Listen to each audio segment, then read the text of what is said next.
Seven Kings Must Die was an exciting movie and it was worth waiting.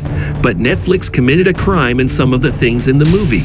And did Uhtred die and go to Valhalla? And why is the character of Uhtred underrated?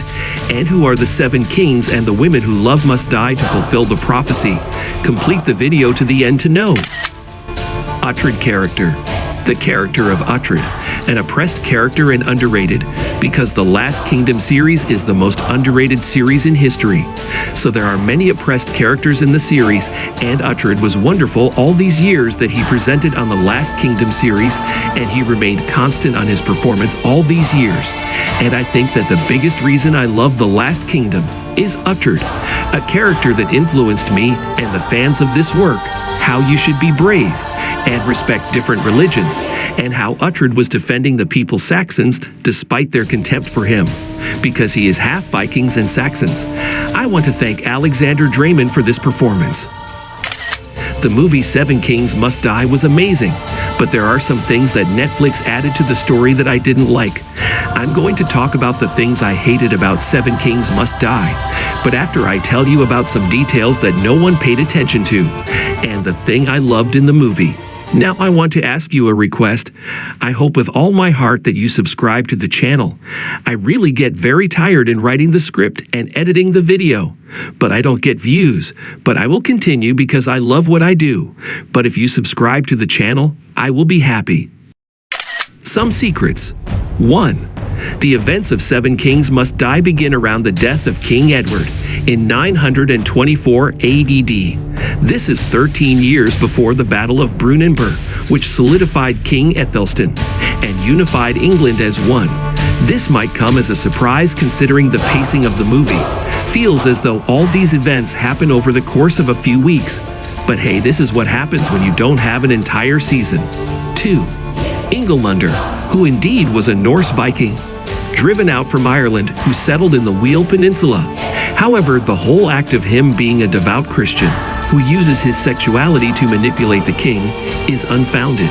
In fact, there is no definitive evidence to suggest that King Aethelstan was gay, only that there is a lack of documented marriages or offspring.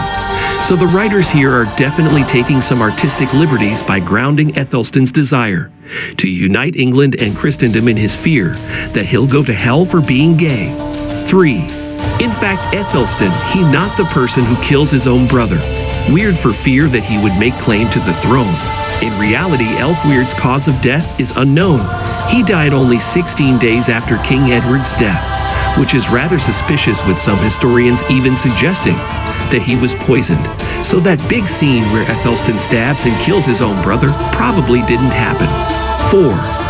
Uhtred character, which does not exist in fact, is a fictional character invented by the writer, but the rest of the events are real. Is it any good? For those that really like the action of the series, there are some really exciting moments that are captured, but it's the final battle that makes this just an epic watch. There is a tremendous fight that is chaotic, nerve-wracking, and it's utterly brutal. The camera literally puts us right into the melee.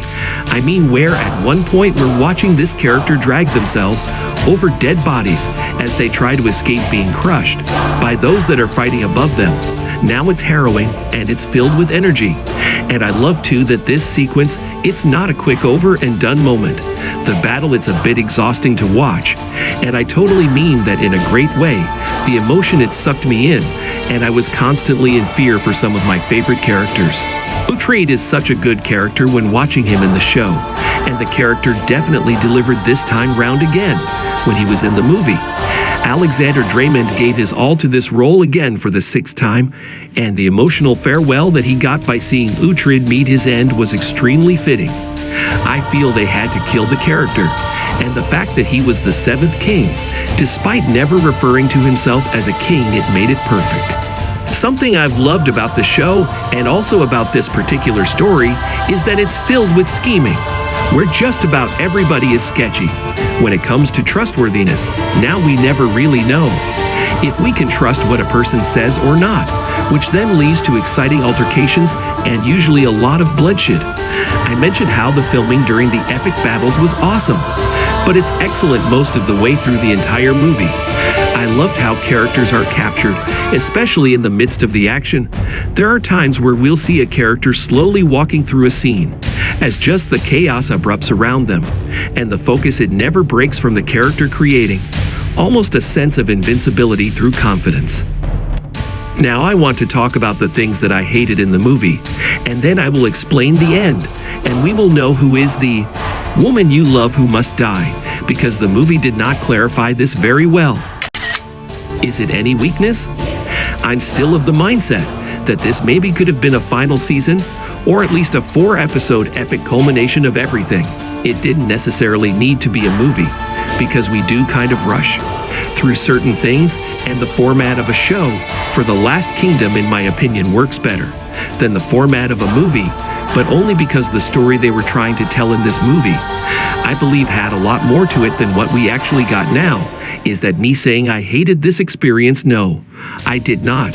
It was really cool to watch the movie. And as I told you before, Aethelstan was not gay, but Netflix likes to add some unnecessary things. I was a fan of Aethelstan, but after what he did with Uhtred, after everything Uhtred gave him, how he taught him to fight, and he was like a father, I didn't like this thing, because the reason is weak, and it didn't reach me to hit someone like a father for your gay friend. I didn't like this thing at all. The saddest scene in this movie was probably when Finn's wife died. Now I love Finn and he's a great actor, and he let out a cry.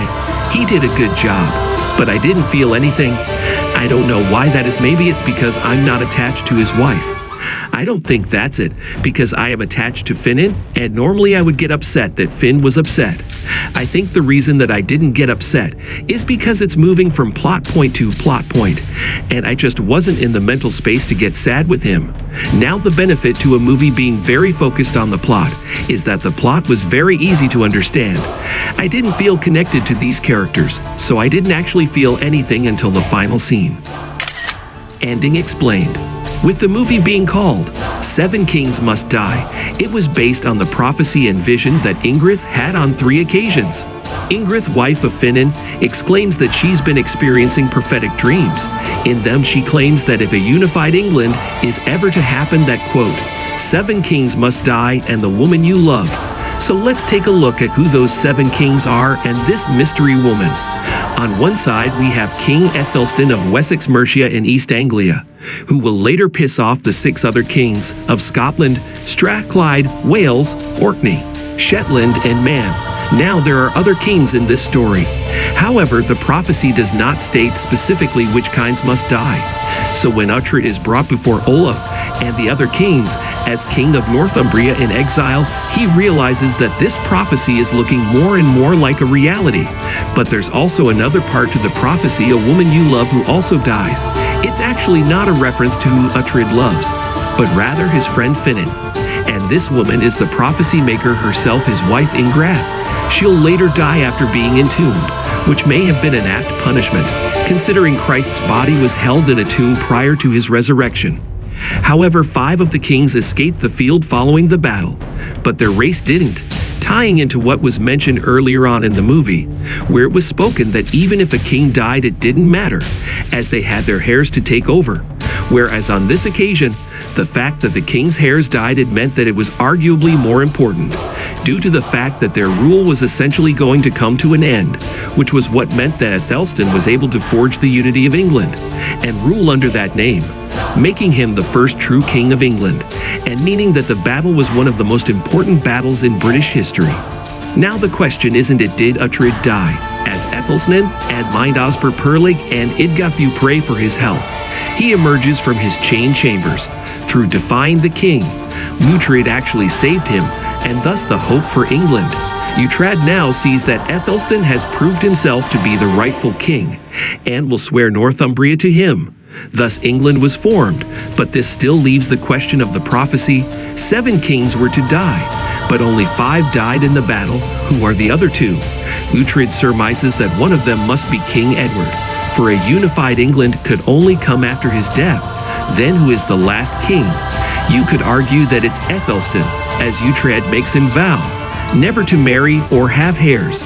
Thus he has no child to pass his kinship to. But I think this oath is more so to line up with history, as indeed Aethelstan never married or had children, and his younger brother Edmund would become the next king of England.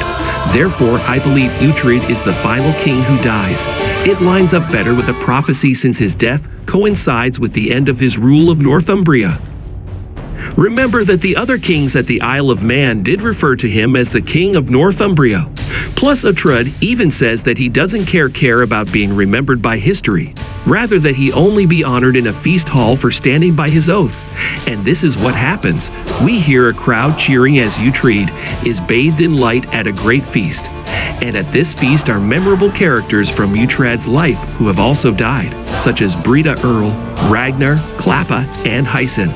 The voiceover claims that we don't know if Uhtred survived his wound or not, leaving it up to us to make our own interpretation. The final shot is Uhtred standing, between life on the left and Valhalla on the right. But I think Uhtred is dead. This was the video for today. Don't forget to subscribe to the channel and tell me in the comments about your opinion about the movie. Peace.